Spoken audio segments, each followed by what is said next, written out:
따뜻한 감성, 차가운 이성, 정확한 분석이 함께합니다. 뜨거움과 따뜻함이 함께하는 시간, 신율의 출발 새 아침. 신율의 출발 새 아침 3부 순서 시작합니다. 광고 듣고 오겠습니다.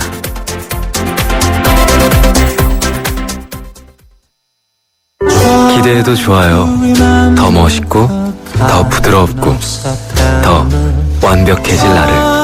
풀 스테인리스 커브드 내솥과 처음 만나는 초고압 밥맛. 오늘을 더 맛있게. 쿠쿠 풀 스테인리스 고압력 커브드. 쿠쿠. 주말에 기다려지는 금요일 아침 시간입니다. 곳곳으로 이동 차량도 많고요. 이 밖에 사고가 나서 어려운 곳도 좀 보이는데요. 먼저 올림픽대로 공항 쪽입니다. 가양대교와 방화대교 사이 1차로에 고장차가 서게 돼서 부근 통과하실 때 주의가 필요하겠습니다. 북부간선도로는 원룸분기점과 묵동 사이로 양방향 꾸준하게 속도 떨어져 있고요. 언주로 통해서 도산공원에서 서울세관까지 내곡 나들목에서 개포 지하차도 영동 3교에서 매봉터널 교차로까지 제속도를 못 내고 있습니다. 동작대로 이수역에서 남태령 고개 넘는데도 힘겨운 진행되고 있습니다. 신율의 출발 새 아침 교통정보였습니다.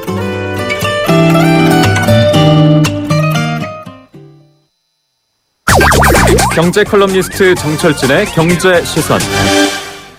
경제 소식 알아보겠습니다. 정철진 경제 컬럼니스트 연결합니다. 안녕하세요. 네, 안녕하십니까. 예, 어제 국감장 참 재미있는 광경이 연출이 됐어요. 네, 원내대표 그렇죠. 출신 부총리가 다르긴 다르더라고요. 안 밀리던데요. 어제 보니까 최경환 경제부총리 오히려 압도하는 그런 모습도 중간중간에 있었습니다. 예, 그렇죠. 네. 예.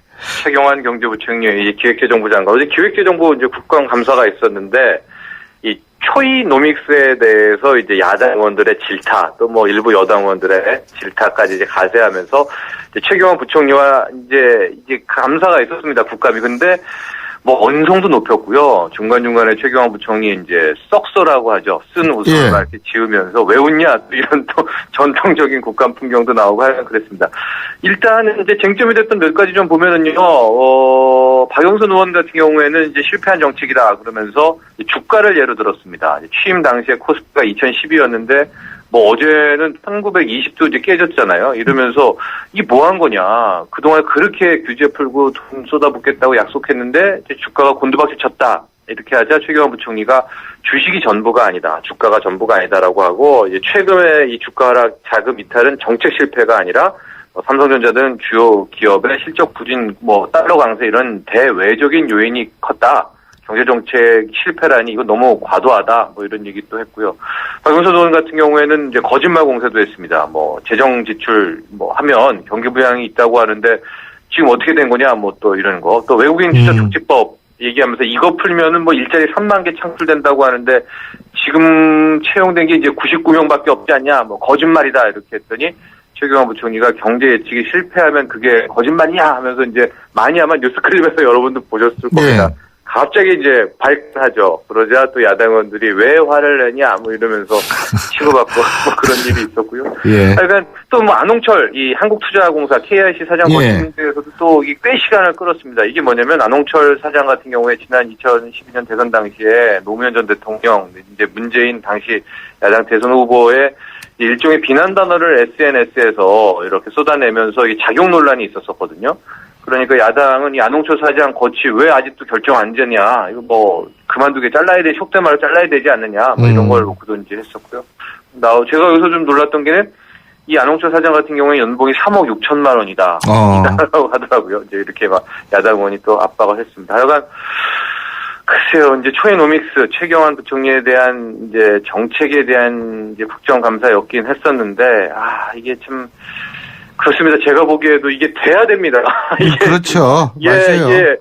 이게 당위적이에요. 이게 안 된다라고 꾸짖는 것도 분명히 이제 있지만, 지금 이제는 막다는 골목, 진짜 절벽 끝까지 왔거든요. 왜냐면 쓸 카드가 없으니까. 여기에서 비행기가 나르느냐 아니냐, 곤두박질 그렇죠. 하는 거냐 하는 그런 상황이라는 거는 야당 의원이든 여당 의원이든 힘을 모아야 된다는 데는 이견이 없을 것 같습니다. 맞습니다. 그리고 우리가 저는 사실 그 신문에 동정란 있잖아요. 예. 뭐 누가 인사가 어떻게 되고 쫙 그거 매번 보는 분도 계시던데 전 그런 거 안 보거든요. 그래서 제가 부고란도 안 보십니까? 저는 그것도 사실은 잘 안 봅니다. 그래서 제가 그래서 이 출세에 지장이 있지 않나 이런 생각을 분석을 해보는데. 예. 근데 오늘은 좀 그 임원 인사 한번 얘기해 봐야 될 것 같아요. 네, 그렇습니다.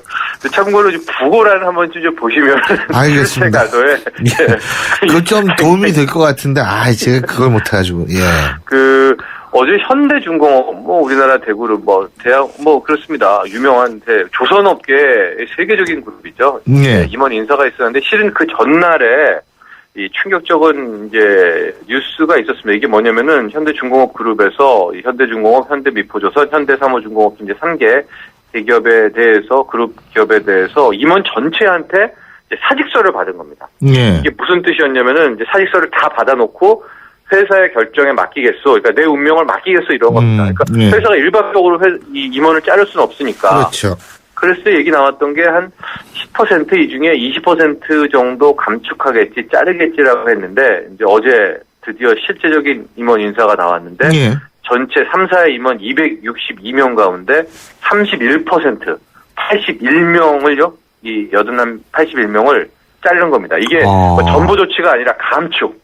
정말 고강도 구조 조정을 이제 한 건데 왜 이렇게 가혹하게 했을까? 또 왜 이렇게 빨리 결단했을까? 여러 가지 얘기가 있는데 오늘 31일이 임시 주총입니다. 현대중공업. 그 전에 인적 쇄신 다 끝내놓고 빨리 뛰자, 전열 정비하자, 그리고 그룹 정상화에 나가자 이런 의지가 반영됐다. 또 그만큼 조선업 또 현대중공업이 어렵다 이런 거를 방증하는 그런 모습이었다 이런 평가입니다. 삼성도 그렇게 되겠네요. 그러면 이번에 아주 실적이 너무 안 좋았는데. 그렇죠. 근데 현대중공업 같은 경우에는 이제 삼성전자도 안 좋지만 삼성그룹도 안 좋지만 현대중공업은 워낙 안 좋았습니다. 2분기 영업 순손실이 1조 원을 넘었거든요. 이거는 대단한 거고 이제 3분기에도 아마 적자는 얘기가 있는데 그 정도로 안 좋았기 때문에 이 정도의 고강도가 나오지 않나. 그리고 이런 고강도 인사 속에 대주주죠. 정몽준 전 의원 말입니다. 정몽준 전 의원의 장남 정기선 경영기획팀 수석부장이 상무로 승진했다고 그러죠. 신문에 났던데. 이게 이제 비난이 많습니다. 아니 임원은 30%나 쳐내면서 이제 인적 감축하고 쇄신한다고 구조조정한다고 하는데 장남입니다. 이제 정몽준 대주주라고 불러야 됩니다. 경영인데 간섭을 안 하고 떠났으니까. 의원도 이제 아니죠. 전 의원이죠. 그러니까 전 의원이 장남인 정기선 씨인데요. 정기선 현재 경영기획팀 수석부장을 상무 승진을 시켰습니다. 그러니까 이 오너 아들은 승진시켰네 이런 좀 안 좋은 비난이 있기는 있는 게 사실입니다. 이 정기선 상무가 연세대학교 경제학과 졸업한 후에 2009년에 잠깐 이제 현대중공업 들어갔다가 이후에 BC 이제 보스턴 컨설팅그룹 갔다가 지난해 6월달에 다시 재입사했었는데요. 또 이제 이번에 이제 상무 승진을 했습니다. 근데 그런 비난과 함께 무슨 얘기가 나오냐면은 이제 3세 경영, 현대중공업의 3세 경영이 본격화됐다 이런 얘기가 나옵니다. 왜냐하면 지금 이제 새롭게 지난주에 현대중공업 사장으로 오신 분이 권호갑 사장인데 이 이제 권호갑 사장이 바로 정몽준 전 의원의 이런 걸 뭐라고 그래야 되나요? 복심이라고 그래야 되나요? 오른팔이라고 해야 되나요? 이제 가장 아끼는 이제 CEO 전문 경영자입니다. 근데 현대 오일뱅크 사장이었던 권호갑 사장을 다시 현대중공업으로 불러들이면서 그 밑에 상무로 이제 장남인 정기선 상무를 올렸다. 이 전형적인 이제 3세 경영의 부활이자 이제 새로운 이제 경영 수업을 제대로 한번 가겠다 이런 건데요. 그러고 보니까 이제 SK그룹 제외하고는 10대 그룹 거의 대부분이 3세 경영이 시작된 그런 모습이다. 그래서 이번 인사 속에는 이런 정기선 상무에 대한 인사, 정몽준 아들의 장남, 그것까지도 함께 살펴보면 좋을 것 같습니다. 오늘 소식은 여기까지 듣겠습니다. 고맙습니다. 감사합니다. 지금까지 정철진 경제 컬럼니스트였습니다.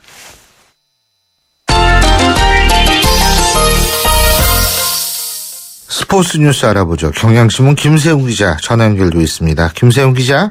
네, 안녕하세요. 오늘이 정규리그 프로야구 마지막 날이죠? 네, 그렇습니다. 네, 어제 SK하고 두산전에서 만일 SK가 졌으면은 정규리그 마지막 경기를 앞두고 순위가 모두 다 결정되는 상황이었는데요. 어제 SK가 두산에 0대5로 뒤지다가 연장 10회까지 가는 접전 끝에 7대5로 역전승을 거뒀습니다. 그러면서 지금 SK가 5위고 4위가 LG인데 두 팀의 게임 차가 오늘 한 게임 차로 줄었습니다. 예. 그러니까 만약에 오늘 SK가 넥센하고 경기를 갔거든요. 예. LG는 롯데하고 맞붙는데 만약 SK가 오늘 이기고 LG가 지게 되면 두 팀이 승차 없이 동률이 되게 되고요. 그렇게 되면 상대 전적에서 앞선 SK가 4위에 오르게 됩니다. 예. LG는 포스트시즌 진출이 이제 실패가 되는 거죠. 반대로 SK가 지거나 LG가 이기게 되면 역시 4강 진출은 LG의 몫으로 돌아가게 됩니다. 어쨌든 프로야구가 아주 끝까지 재미나게 됐습니다. 그렇군요. 그리고 인천 장애인 아시안게임이 내일 개막하지 않습니까? 네, 그렇습니다. 아시아 최대 장애인 엘리트 스포츠 잔치다라고 할 수가 있죠. 말씀하신 대로 내일 오후 5시 45분에 개회식을 시작으로요. 24일까지 일주일 동안 열전에 돌입하게 됩니다. 아시아 41개국에서 선수 약 4,500명 정도가 왔고요. 우리나라는 2002년도 부산대회에서 종합 2위에 올랐는데 그러고 나서 두 개 대회 동안 종합 3위를 밀렸거든요. 예. 12년 만에 종합 2위 탈환을 노리게 되고요. 북한도 4개 종목에 9명의 선수를 파견을 했습니다. 북한이 장애인 아시안게임 참가한 게 이번이 처음이고요. 2012년 런던 패럴림픽에서 그때도 역시 장애인 올림픽에서 처음으로 북한이 출전을 했는데 예. 그거에 이어서 메가 이벤트에서 북한이 계속 얼굴을 드러내고 있습니다. 그렇군요. 근데 비장애인들한테는 조금 낯선 종목도 있죠? 네. 종목이 모두 23개인데요. 예. 그중에 좀 대표적인 걸 좀 소개를 드리면 보치아라는 게임이 있습니다. 예. 가로 6m, 세로 12.5m의 고무 바닥 위에다가 무게가 약 275g짜리, 그러니까 아주 조그만 양으로 만든 공을 던지는 게임인데요. 예. 표적에 제일 가까이 가는 팀이 이기는 겁니다. 그래서 아마 장애 정도가 가장 심한 선수들이 대부분 이제 이 종목을 많이 하게 되고요. 그리고 사이클은 손으로 이렇게 페달을 젓는 핸드 사이클이 있고 2인승 사이클이 있어요. 이건 앞에는 비장애인 선수가 타고 뒤에는 시각장애인 선수가 탑니다. 아하. 그러니까 앞에 선수는 비장애인 선수는 눈이 되는 거고 예. 시각장애인 선수는 동력이 되는 그런 거죠. 예. 그리고 또 대표적인 게 골볼이라는 게 있어요. 이거는 골볼이요? 예, 골볼이요. 2.25kg짜리 농구공 크기의 공을 상대 골대에 넣는 건데요. 예. 청취자 여러분들 TV 통해서 많이 보셨을 겁니다. 한쪽 벽이 완전히 다 골문이고 그거를 3명이 지키면서 그 소리만 갖고 예. 공이 날아오는 소리를 듣고 나서 몸을 던져서 공을 막아내는 그런 종목입니다. 그렇군요. 여기 좀 우리 국민들이 많은 관심을 좀 가지고 좀 많이 네. 구경도 가고 이래야 될 것 같습니다. 오늘 말씀 여기까지 듣죠. 고맙습니다. 네, 고맙습니다. 지금까지 경향신문 김세훈 기자였습니다. 출발 새 아침은 청취자들의 참여를 기다립니다. 짧은 문자 50원, 긴 문자 100원의 문자 서비스 혹은 트위터 YTN 알스타트로 함께해주세요. 참여하신 분들 중 몇 분을 선정해 준비한 선물을 보내드립니다.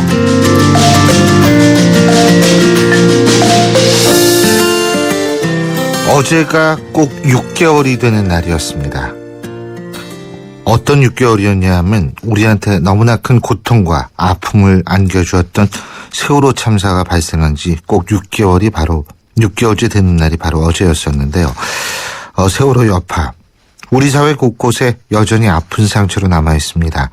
안산시는 세월호 참사 이후 경기 침체에 시달리고 있다고 하죠. 그런데요, 여의도 순복음교회 목회자와 성도들이 안산 재래시장을 방문해서 장보기를 했다고 합니다. 지역 경제에 조금이나마 보탬이 될 훈훈한 얘기인데요. 그래서 과연 왜 이런 생각을 하게 됐는지 오늘 직접 입장 들어보겠습니다. 여의도 순복음교회 이영훈 담임 목사 전화 연결되어 있습니다. 이 목사님 나와 계시죠? 네, 안녕하세요. 이영훈 목사입니다. 안녕하십니까? 네네. 그 목사님도 직접 장을 보러 가신 거죠, 그렇죠? 예, 직접 제가 이제 교회 성도들하고 함께 갔었고요. 이번이 예. 2번째입니다. 아, 벌써 2번째 가시는 거군요. 그 재래시장 방문하셨을 때 분위기가 굉장히 좀 심취돼 있었죠? 네, 저희가 첫 번째 가도 느끼고 두 번째 가도 느낀 것은 가면 시장에 손님이 하나도 없습니다. 완전히 그냥 문 열어놓고 아무것도 일을 안 하고 있는 그런 같은 아이고. 개정휴업 같은 그런 느낌인데요. 예. 우리가 뭔가 그분들에게 희망을 드리고 좀 도움을 드리기 위해서 그렇게 같이 갔습니다. 예. 아니, 그거는 굉장히 좋은 취지고 진짜 필요한 일을 하신 거라고 저는 생각을 합니다. 이 재래시장 장보기가 일명 안산시 희망 나누기 프로젝트라고 하더라고요. 그렇죠? 네네. 근데 이 일을 기획하신 취지, 계기 뭐 이런 게 어떻게 됩니까? 예, 그러니까 올해 4월 16일 세월호 참사 이후로 그때로 멈춰져 있습니다. 특별히 네. 안산시는 그날 이후로 완전히 모든 것이 전체 멈춰져서 경제가 침체되고 또 마음속에 사람들이 다 뭐 절망만 이야기하고 있기 때문에 그 갖고 있는 그 아픔을 어떻게 표현할 수도 없고요. 그래서 우리가 이제는 꿈과 희망을 갖고 일어나야 된다. 그래서 꿈과 희망 나누기 프로젝트를 시작한 것입니다. 아, 그렇군요. 근데 이렇게 장보기에 앞서서 또 원칙도 정하시고 간 모양이시더라고요. 예. 아무래도 교회에서 가게 되면 좀 오해가 있을 것 같아서요. 예. 일체 교회 얘기는 하지도 말고 아하. 신앙이나 종교 얘기 하지 말고 예. 덕담만 하고 좋은 말만 하고 예. 둘째로는 물건값을 절대 깎지 말아라. 물건 무조건 사기만 하되 좋은 말만 하고 오자. 그리고 꿈과 희망을 나눠주자. 그래서 저희들이 또 장 보는 비용도 같이 간 분들에게 다 10,000원씩 일단 기초 자금을 드리고 돈 보태서도 많은 걸 사보도록 그렇게 했습니다. 예. 예, 아니, 진짜 가슴이 찡해요. 근데, 진짜 이런 그 프로젝트 때문에 안산시 그 단원고 옆에 있는 재래시장 상인분들이 굉장히 힘이 나셨을 것 같은데, 반응이 어떠셨어요? 뭐, 너무나 좋아들 하시죠. 이번에 두 번째 가니까, 예. 저희 그분들이 또 말미암아 다시 살아나는 것 같다. 많은 사람들이 와서 그 문제만 이야기하고 아픈 것만 얘기하는데, 실제로 본인들을 살려주고 뭔가 나아갈 방향을 제시해 주진 않았는데 이렇게 와서 몸소 보여주니까 감사하다. 그렇게 말씀들 하셨습니다. 그렇죠. 몇 분이나 가셨어요, 근데? 요번에 한 1,200명 정도 가셨어요. 어휴, 1,200명이요.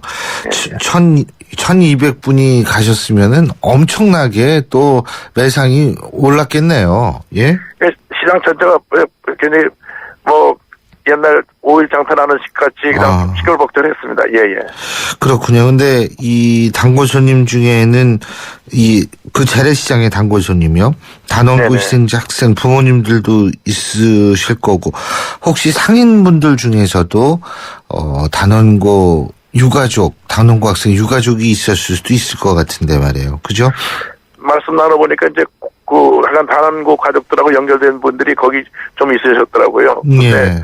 다들 마음 아파하고 어떻게 이렇게 말로선 위로가 안 되고 그런 상황이었는데 이제 저희들이 이렇게 서울 근처에 있는 많은 분들이 같이 가서 그런 희망 나누기 일을 함으로 굉장히 들 마음속에 새로운 그 희망, 꿈 있는 것을 이제 전달할 수 있다고 생각합니다. 지금 이런 일들, 그러니까 이 다른 방식으로든 어떻게든 정말 희망을 이제 갖게 만드는 일들이 계속 이어져야 될 것 같은데 우리 이용훈 목사님께서는 앞으로 계속 이런 일을 할 계획이세요? 네, 우선 세월호 그 참사로 인한 모든 이제 조사 결과가 끝날 때까지 앞으로 6개월이 걸리든 1년이 걸리든 이 희망 나누기 프로젝트는 계속하기로 했습니다. 뿐만 아니라 사회 각계 소외된 계층을 향한 그런 사랑 나누기, 희망 나누기는 계속돼야 된다고 봅니다. 저희 한 교회뿐이 아니고 한국 사람 전체가 소외되고 어렵고 절망에 처한 사람을 실제로 행동으로 보여주는 그런 사랑의 성품이 필요하다고 봅니다. 예. 그리고요, 물론 이용훈 목사님께서는 상당히 정말 덕망 있고 이름이 높으신 종교인이신데 이 세월호 참사를 겪은 우리 사회에 어떤 역할 필요하다고 생각하십니까? 뭐 성경에 우는 자와 함께 울어주라 그렇게 말씀하시는 것처럼요. 같이 손 붙잡고 같이 울어주고 또 희망을 얘기하고 우리 국민들이 전체 이렇게 행동으로 보였으면 좋겠다 그런 생각을 합니다. 그러니까 정치라는 분들이나 어떤 지도자급 있는 분들이 계속 말 갖고 논쟁만 하지 말고 실제로 그 현장에 가서 같이 손붙잡고 울어주고 그들의 얘기를 들어주고 그건 무언가 조금이라도 사랑을 같이 나누고 행동으로 보여주면 좋겠다 그런 생각을 합니다. 예. 그리고 지금 이런 프로젝트가 정말 안산 단원고 근처의 재래시장뿐만이 아니고 안산시 전체에 희망을 줬으면 좋겠고 그 희망이 대한민국 전체로 퍼져나갔으면 좋겠습니다. 앞으로도 그런 역할을 좀 많이 해주시기를 부탁드리고요. 지금 우리 청취자 여러분도 아주 문자 많이 보내주시고 계십니다. 9714님 정말 교회가 오랜만에 좋은 일 하셨네요. 0300님 꼭 필요한 일입니다. 함께 회복을 위해 나갔으면 좋겠습니다. 이런 응원의 문자들이 쇄도하고 있습니다. 앞으로도 이 응원의 메시지처럼 열심히 노력해 주시면 정말 우리 사회 구성원의 하나로서 감사드리겠다는 말씀을 드릴 수 있겠습니다. 오늘 말씀 오늘 말씀 최선을 다하겠습니다. 예, 고맙습니다. 오늘 말씀 잘 들었습니다. 고맙습니다. 네네. 지금까지 여의도 순복음교회 담임 목사시죠. 이영훈 목사였습니다. 안녕하세요. 금난세입니다. 자녀 성장에 있어 환경보다 중요한 게 있을까요? 서울대를 품은 신도시에서 아이들의 꿈을 키워주세요. 유학가자 10월 시흥대곳 한라 비발디 캠퍼스 서울대 시흥 캠퍼스 조성 예정 문의 1688-2600 한라. 신율의 출발 새 아침 3부 순서는 여기까지고요. 잠시 뒤 영화 이야기로 꾸며보는 시네마인 뉴스에서 다시 뵙겠습니다. 인천 지역 맞춤형 일자리 창출 지원 사업. 인천 지역에 맞는 맞춤형 교육을 통해 준비된 인재가 지역의 관련 기업으로 취업하는 사업입니다. 취업 희망자는 채용 희망 기업이 원하는 기술이나 지식을 배울 수 있어서 좋고, 채용 희망 기업은 기업이 원하는 능력을 갖춘 취업 희망자를 뽑을 수 있어서 좋은 인천 지역 맞춤 일자리 창출 지원 사업. 자세한 사항은 인터넷 홈페이지 injob.or.kr에서 확인하실 수 있습니다. 이 캠페인은 고용노동부, 인천광역시, 사단법인 인천벤처기업협회와 함께합니다. 대한민국 사장님들, 이보영이에요. 사업하면서 힘든 일 참 많으시죠? 이젠 노란우산 공제 꼭 챙기세요.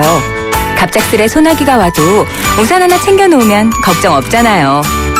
소득 공제는 물론 복리이자에 목돈 마련 저축도 되고 법으로도 보호되니까 노란우산 공제 하나면 마음이 든든. 50인 미만 소기업, 10인 미만 소상공인 사장님이라면 누구나 가입하실 수 있대요. 창업할 때 가장 먼저, 사업할 때 가장 가까이. 참 든든한 동행, 노란우산 공제.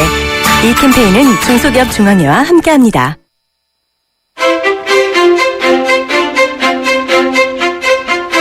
여러분은 지금 신율 교수가 진행하는 출발 새 아침을 듣고 계십니다. 신율의 출발 새 아침 4부 순서 오동진 평론가와 함께하는 시네마인 뉴스 광고 듣고 보내드리겠습니다.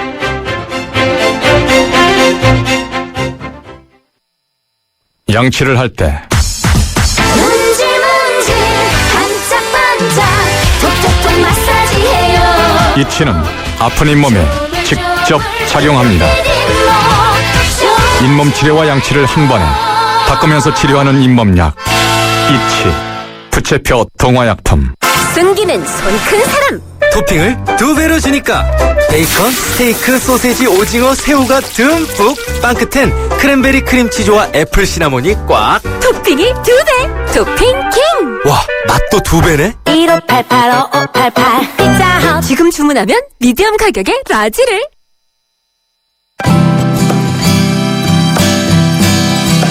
뉴스와 영화의 만남.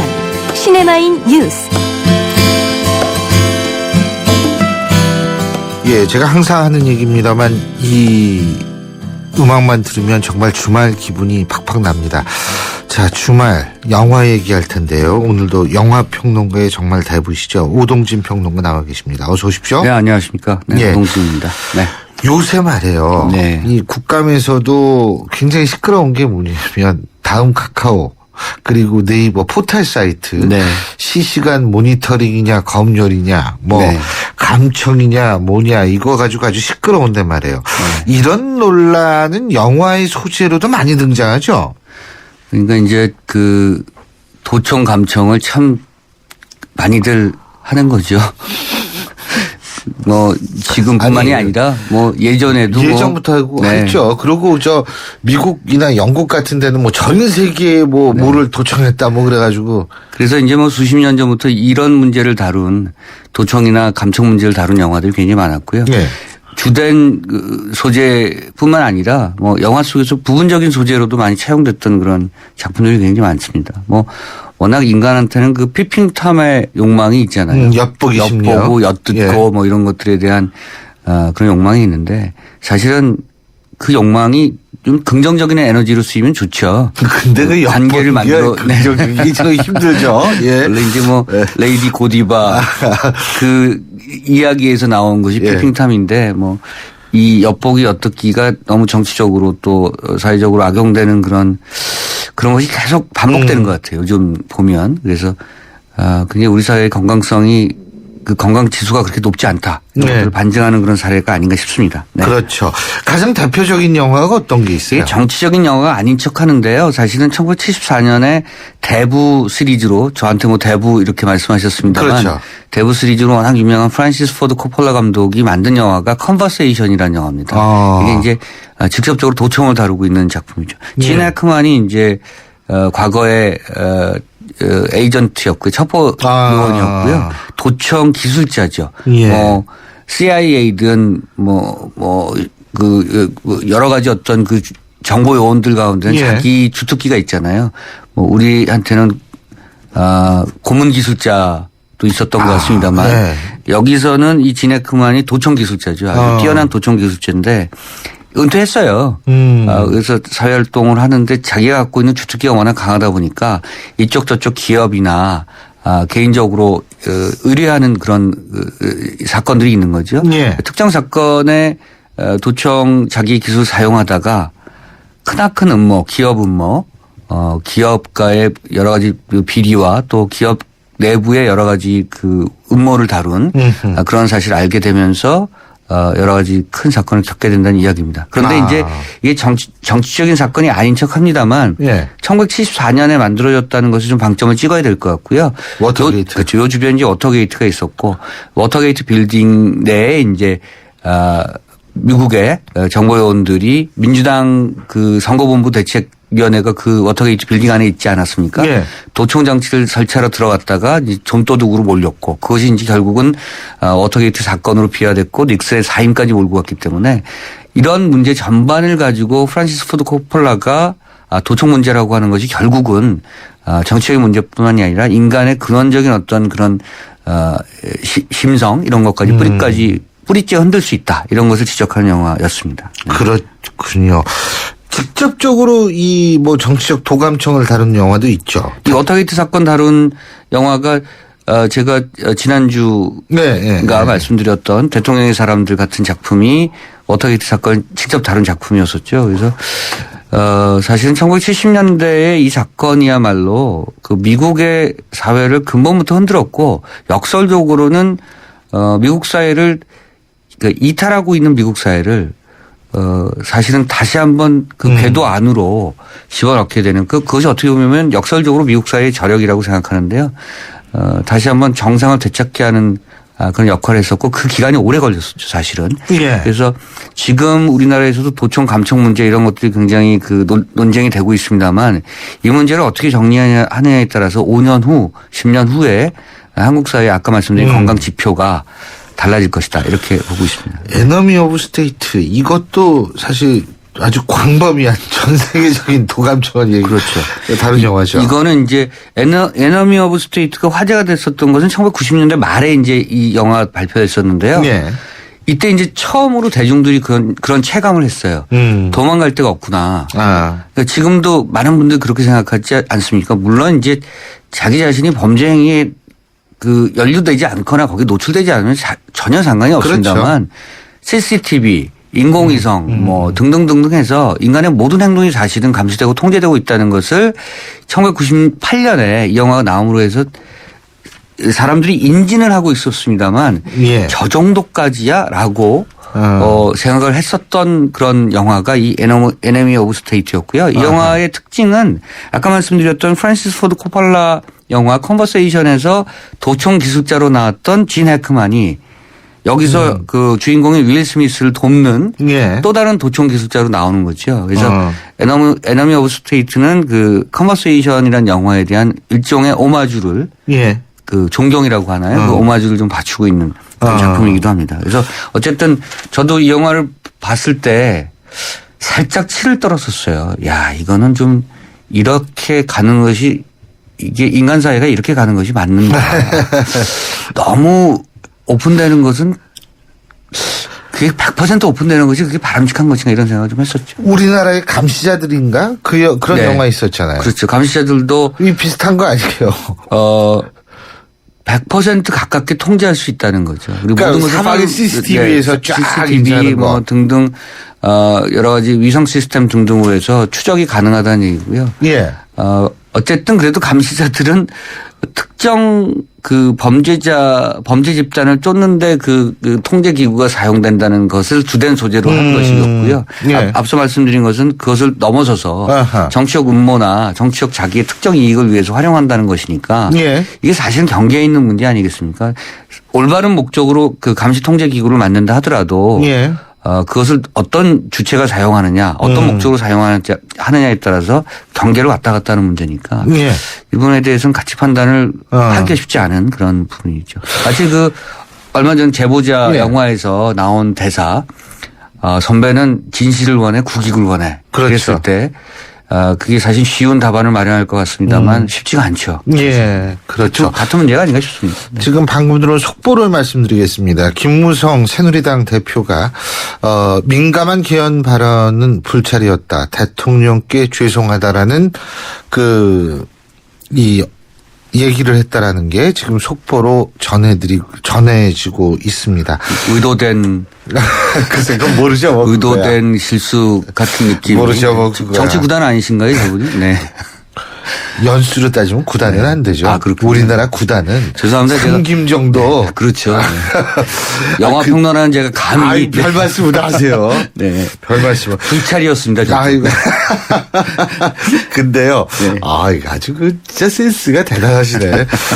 근데 독일 영화 중에서도 뭐 이런 이 영화가 정말 있죠. 또 대단한 작품이었죠. 타인의 삶이라는 작품이었었고요. 뭐 기억하시는 분들이 굉장히 많을 거라고 생각합니다. 물론 독일 영화가 좀 익숙치 않고 독일 배우가 좀 익숙치 않아서 그렇습니다만은 이게 동독 슈타지 시절 때 얘기였고요. 동독은 비밀 경찰이라고 비밀 경찰들이었으니까 이 당시에는 도청 기술이 그렇게 지금처럼 첨단으로 발달하지 않았음에도 불구하고 사회 체제 분위기 자체가 완벽하게 인간을 통제하는 그런 그 상황이었던 거죠. 그래서 한 저명한 그런 예술가를 감시하고 통제하고 그를 결국 올가매는 비밀 경찰의 이야기를 담고 있습니다. 이 감독 이름 한번 외워보시면 좋은데요. 플로리안 henkel 폰 도너스 마르크입니다. 좀 어렵죠. 아침에 예방에는 좋을 것 같습니다. 이름이 이렇게 기니까. 그래서 어쨌든 폰이 들어간 걸 보니까 이 도너스 마르크 감독은 기본적으로 귀족 가문이라는 거죠. 그래서 이 독일의 그 통독 과정과 또 동독의 민주화 과정, 그리고 그 합리적 민주주의를 구축하는 그런 과정들 이런 것들이 지난한 역사적 과정을 겪었다는 것을 보여준 거고요. 이건 굉장히 반면 교사를 할 수 있는 내용입니다. 우리나라도 지금 분단 상황에서 살고 있고 이런 분단 상황에서 살고 있기 때문에 북의 체제 역시 굉장히 통제된 어떤 그런 분위기가 있고요. 분단이라는 이유로 저희 체제에서도 여러 가지 그 통제 이데올로기가 합리화되는 그런 측면들이 있습니다. 그러니까 이런 부분들을 어떻게 슬기롭게 극복하느냐 이거 굉장히 중요한 문제고 타인의 삶이라고 하는 것이 굉장히 반면 교사가 될 수 있는 그런 영화입니다. 그렇죠. 굉장히 가슴 아프죠. 이거 엔딩 장면 같은 경우는요. 이게 결국은 인간의 실존을 갉아먹는다. 인간의 영혼을 무너뜨린다는 것을 보여줍니다. 남의 얘기를 엿듣는다는 것 그리고 그것을 특정 기득권을 위해서 사용하기 위해서 특정 정책 목적을 위해서 사용한다는 것이 이 체제를 무너뜨리는 정도가 아니고요. 인간 관계를 무너뜨리고 인간의 영혼을 파괴한다는 것을 보여주는 그런 작품이었습니다. 근데요. 사실 지금 동독 말씀하시고 그 나치 사실 옛날에 나치도 있었지 않습니까? 근데 갑자기 그 생각나는 게 독일은 우리나라 과거 청산이라고 그러잖아요. 네. 깨끗이 그냥 청소해가지고 없앤다라는 얘기인데 독일은 페어강겐하이츠 베벨티궁. 네. 페어강겐 과거를 베벨티궁 극복한다. 과거 네. 극복이라는 단어 쓰거든요. 청산과 극복은 사실 다르거든요. 그래서 이 영화에서도 보면 그 기록을 다 남겨요. 아. 청산 과정에서 그 과거에 있었던 그런 여러 가지 것들을 기록을 완벽하게 남겨서 그 아까 말씀드린 마지막 장면 같은 경우에 물론 이제 서점을 가는 주인공이 서점을 가는 장면입니다만 그 전에 도서관에 가서 여러 가지 기록을 뒤지면서 과거의 여러 가지 잘못된 사례들을 하나하나 다 파헤치는 그런 장면도 나옵니다. 그러니까 그 과거 청산이라고 하는 것들이 있자는 얘기가 아니고 말씀하신 것처럼 정확하게 그것을 계속 마음속에 새겨두면서 같은 실수를 해야죠. 반복하지 말자. 이런 거죠. 극복을 해야죠. 네. 근데 어쨌든 이런 암울한 상황을 그린 작품들은 정말 많지 않습니까? 뭐 그렇죠? 문학에서 너무 많았고요. 여러분들 잘 아시는 조지 오웰 1984. 1984년 한참 지났습니다만 계속 이게 명작으로 남는 이유가 지금 30년이 지났지만 그러면 1984년을 그린 조지 오웰의 그런 정신이 그러면 극복됐느냐. 여전히 조지 오웰의 그런 뭐랄까요. 경고는 계속되고 있다. 이런 것들을 보여주는 거고요. 올도스 헉슬리의 멋진 신세계도 제목은 멋진 신세계입니다만 그 책 내용을 보시면 따라가다 보면 이거는 멋진 얘기가 아니구나. 그렇죠. 사람은 굉장히 규격화되고 통제되고 있구나. 그런 지배적 삶을 살아갈 수밖에 없구나. 이런 것에서 좌절을 느끼게 되는 디스토피아적 그런 소설이었죠. 테리 길리엄 감독의 브라질이라는 작품 워낙 유명한 작품입니다. 이 워낙 재미있는 작품이기도 하고요. 미래세계라고 하는 것이 행복한 어떤 삶을 계획할 수 있는 삶이 아니라는 것을 또 역시 약간 비관적으로 보여준 작품이었고 대중적으로 유명한 영화는 뭐 크리스찬 베일이 주연을 맡았던 이퀄리브리엄 같은 액션 영화. 권총으로 막 액션을 그렇죠. 좀 과장된 건데 참 배우가 참 눈 하나 깜짝 안 하고 그런 황당한 액션을 잘하는 걸 보고 전 놀랐었는데요. 내용을 보면 어쨌든 내용은 역시 그렇게 통제되고 지배되는 맞습니다. 그런 미래세계에 대한 얘기죠. 재밌어요 이거. 네. 재밌습니다. 재밌어요. 네, 크리스찬 베일이 굉장히 천의 얼굴을 가진 원래 배트맨 때문에 맞습니다. 유명합니다만 아주 다양한 성격 연기를 하는 그런 배우입니다. 예. 자 오늘도 음악 하나 추천해 주시죠. 네. 그래서 이제 귓속에서 속삭일 때 좀 조심하라고요. 조지 마이클의 Careless Whisper 가져왔습니다. 알겠습니다. 그러면 Careless Whisper 그거는 저희가 프로그램 말미에 반드시 들려드리고 오늘 말씀 여기까지 듣죠. 고맙습니다. 네, 감사합니다. 예, 지금까지 오동진 영화평론가였습니다. 아침 일찍 기상 불만이에요. 오늘 화장 상태 불만이에요. 차 막히는 것도 불만이에요. 근데 얘는 참 만족스럽단 말이야. 실제 오너들이 뽑은 불만 적은 차 엑센트 2014 미국 JD 파워 신차 품질조사 소형차급 1위 엑센트 2015 출시 현대자동차. 코웨이에선 정수기 필터 교체하듯이 오염된 매트리스 상단을 새 걸로 교체할 수 있대요. 우와! 게다가 미세먼지부터 진먼지 진드기까지 7단계로 케어해준대요. 우와! 위생까지 책임져야 진짜 침대다. 코웨이 매트리스 케어 렌탈 1588-5200.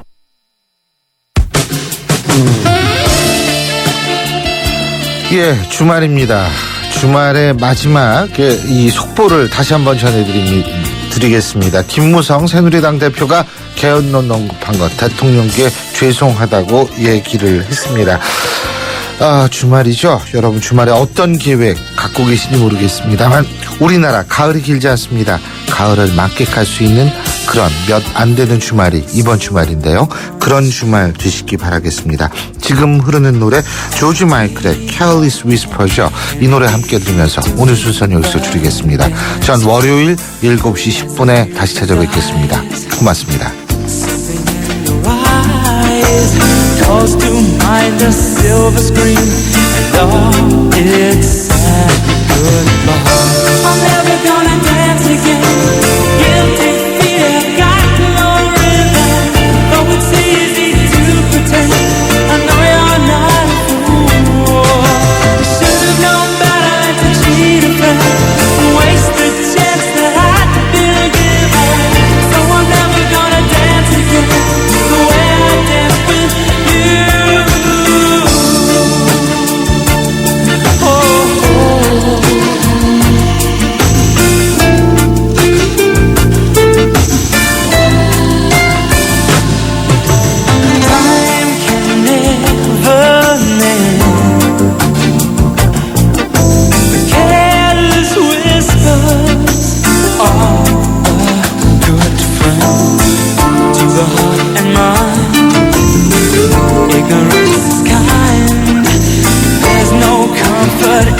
truth